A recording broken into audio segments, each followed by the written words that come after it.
Akshit, what's going on? Let's go and play in the garden. All our classmates are playing. Hey Janvi, no I can't.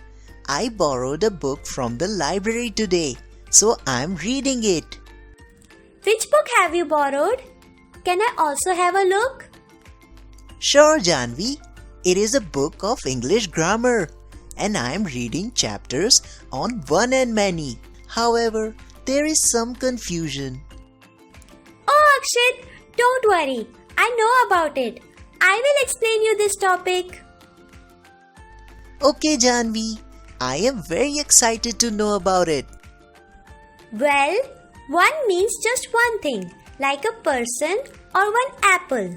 And many means a lot of things, like people or many apples. Oh, I see. Let's go out in the garden, Akshit. Yes Janvi, let's go.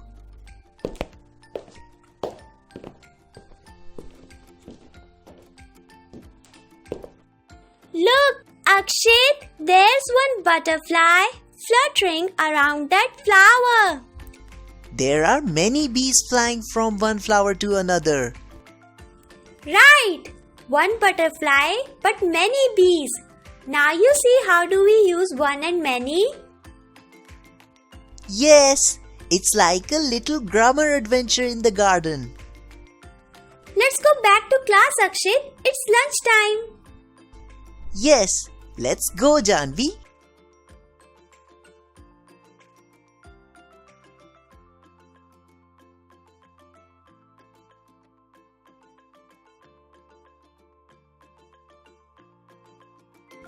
Akshit, do you have one sandwich or many sandwiches?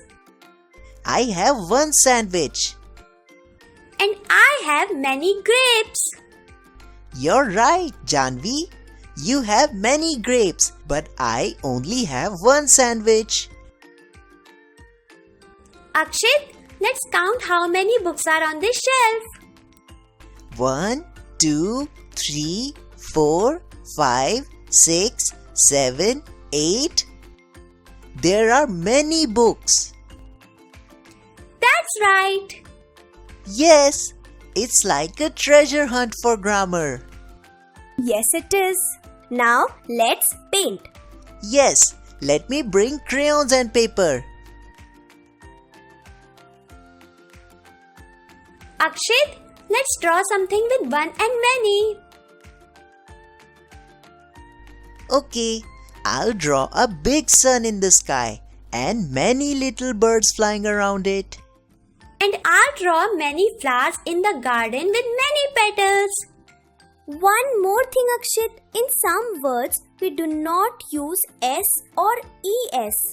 It is not clear to me, Janvi. What do you mean? No problem. Let's discuss some examples.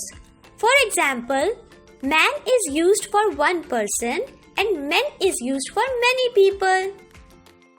Okay, I got it, Janvi. Let's continue with the drawing. Sure, Akshit.